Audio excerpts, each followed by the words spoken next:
When developers have long-running franchises, there's a temptation to make big changes to the game so that it feels new. Oftentimes, these additions to the game add a lot of fun. However, other times game makers can add features no one was asking for and nobody wants. You'll never guess which classic game is actually pretty disappointing today. Stay tuned to find out. Before we get started, be sure to subscribe to the channel and like this video to level up. SimCity. The city-building simulator series SimCity has been a PC gaming favorite since its original release in 1989. The fourth major release of the game was, appropriately, SimCity 4, which was the culmination of everything the previous games had accomplished, which was released in 2003.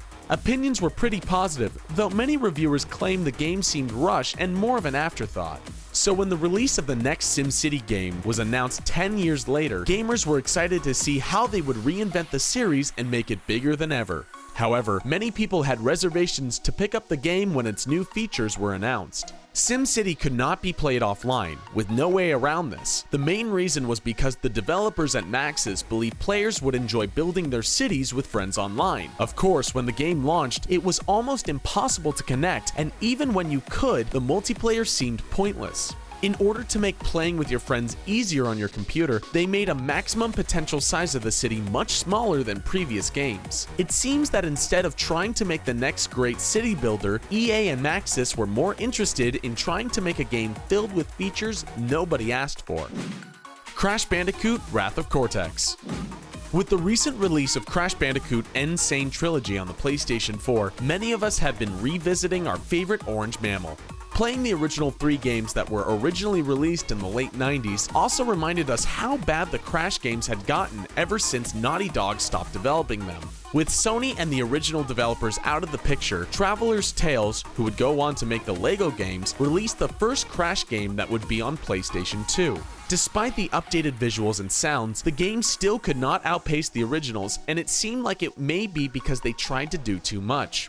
While much of the game seemed to be simply remaking the original, they also let you play as Crash's sister, but it doesn't offer much in the way of variety. They attempt to mix things up in between levels by having you play through sequences and vehicles, but ultimately, it just becomes repetitive. Not to mention the load times were impossibly bad, making you wait 15 seconds every time. This was the beginning of the end of this franchise. A handful of games have been released on every system, but none have been able to recapture the platforming bliss of the originals. We are also excited to announce the Premium Network. The Premium gets you early access to videos from Screen Rant, CBR, The Gamer, The Richest, and many other great channels. Literally thousands of videos in one place with ad-free browsing. How sweet is that? Sign up for free the Premium by clicking the link to start binge-watching videos from your favorite channels. Assassin's Creed Unity. The Assassin's Creed series has had 18 games and even a motion picture, but these games still have some serious issues with packing too much into their games. Despite finding some critical success in Assassin's Creed 3, it seems like they lost their way again with 2014's Assassin's Creed Unity. Since this was Ubisoft's first attempt to make a game for the PS4 and the Xbox One, we understand that they may have had some troubles, but that's not a great excuse. With the game's release, there were a lot of technical issues which caused certain visuals to not load. Suddenly, everyone was sharing screenshots and video of skinless faces that just had floating eyes and teeth. Talk about nightmare fuel. Even when the game was working, it just felt like more of the same old same old. Climb a tower to synchronize your map to reveal hundreds of icons where you can partake in boring side missions. It somehow managed to be both underwhelming and overwhelming. We have high hopes for the newest Assassin's Creed Origins, which seems to be doing away with many of the things people have grown tired of after so many games. Which Assassin's Creed game is your favorite? Let us know in the comments below. Nioh. There have been many games that attempt to take what makes Dark Souls series so interesting and make their own game. Not many have succeeded, and most seem to miss the point completely. Team Ninja's Nioh actually seems to get pretty close, but still manages to make their game way too complicated for seemingly no reason. While Nioh definitely nails the difficult combat, punishing bosses, and interesting atmosphere, it seems they were out to make a complex game. First of all, some of the control options don't appear to have been designed for human hands, requiring players to claw over the controller or sometimes just forgetting how to do specific moves. There are many different types of weapons in the game, which is awesome, but just trying to learn one of them can be a major pain. A lot of frustration for this came from the fact that there are different stances that can cause different effects. Luckily, a lot of the mechanics the game pushes on the player can be completely ignored, but you may struggle to get through the game. There is magic, different fighting techniques, and a lot more that we haven't even scratched the surface on after 30 hours of playing. Fallout 4. To say people were excited for Fallout 4 would be quite the understatement. Bethesda's last major game was Skyrim, which was released 5 years prior. What was surprising was that Fallout 4's announcement was not too long before its release. The game we got seemed to be more of a Fallout 3.5 than a Fallout 4, as the visuals were similar and they didn't add too much in the way of interesting mechanics. They did, however, add some gameplay that was just added to pad out the game. Specifically, Fallout 4 had a base building mode where you could customize different settlements. While it was an interesting idea, they did not do enough to make it memorable. The idea of a home base in a game where the idea was combing an endless wasteland wasn't something we were looking for, and it mostly went forgotten. It isn't until you get about halfway through when the game forces you to care about base building in order to progress. Instead of trying to force players into building environments, we wish the developers would have put the time in to try and make more places for us to explore. It was even more disappointing when one of the 3 DLC releases was simply for base building. No Man's Sky.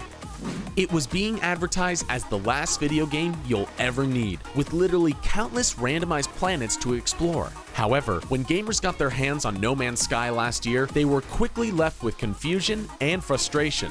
When looking at the gameplay shown prior to the release and the game we all got, it's clear some things were changed. The game, however, did make good on its promise of endless exploration. It just doesn't seem like what was put out gives much reason to continue. The systems of the game felt like they were just there to keep players from getting too bored, trying to learn alien languages, taking photos, and naming every living creature, mining resources, and more. We understand that making games is difficult, and a game as deep as this one is clearly no exception. But it feels like the developers forgot to make the game fun. For all the mechanics shoved into the game, it just didn't feel like there was much worth doing. It was just a lot of hoops to jump through before you were able to travel deeper and deeper through the universe, which is what people wanted to do in the first place. Dwarf Fortress. Now, this game is only for the most hardcore of gamers, people who are obsessed with the simulation of society. Dwarf Fortress is a PC game that was released into alpha in 2006. The concept behind the game is that it is meant to be the most in-depth civilization where seemingly anything can happen. The game doesn't even have actual art. If it did, it wouldn't run on most computers. Instead, the base game uses ASCII art, which has different colored keys from your keyboard representing everything. Luckily, fans of the game have created visuals more to what we are used to. You can either play as an individual dwarf through adventure mode and follow its complex life, or play in fortress mode, which has you controlling a collection of dwarves in real time. The game has gotten so complex that simulated societies in-game have learned how to build government, create alcohol, and even time travel. Many people have attempted to play Dwarf Fortress, but for most, it's just impossible to understand where the game is buried among all its mechanics. We understand that this sort of game might be fun for some people, it just isn't for us. Metal Gear Solid 5.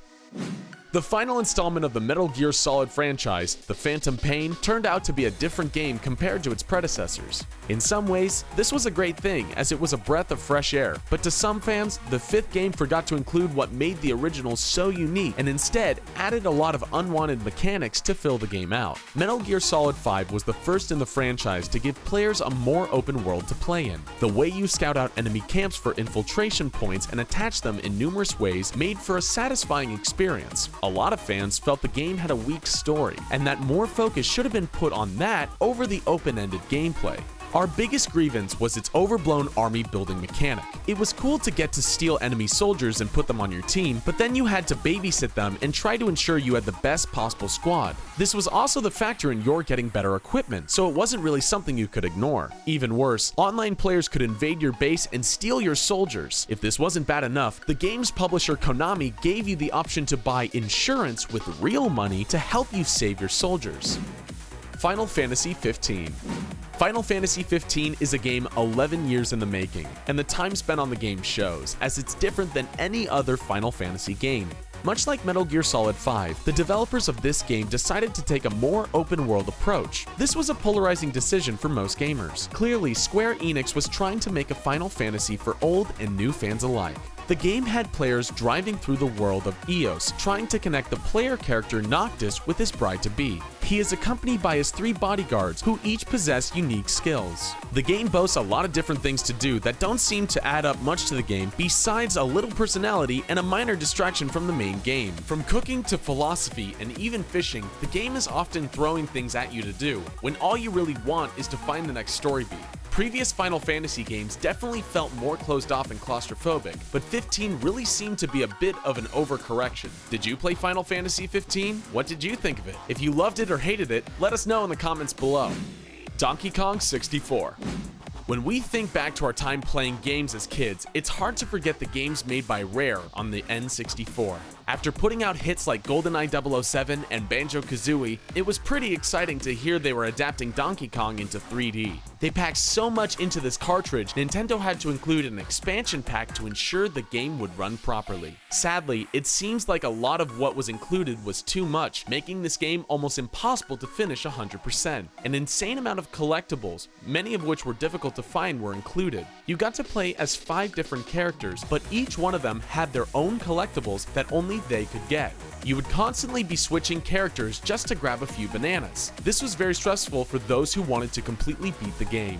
Back then, we had a lot more time to spend on games, but trying to go back and replay this game today just feels stressful. The game had a lot of great ideas, but it really seemed like they wanted gamers to spend as much time as possible with the game, rather than wanting us to have fun. What do you think of these games that think more gameplay mechanics equals more fun? Did game developers go too far to try and make their games longer? Comment your thoughts down below, and of course, don't forget to subscribe and check out more great videos in our playlist. Thanks for watching!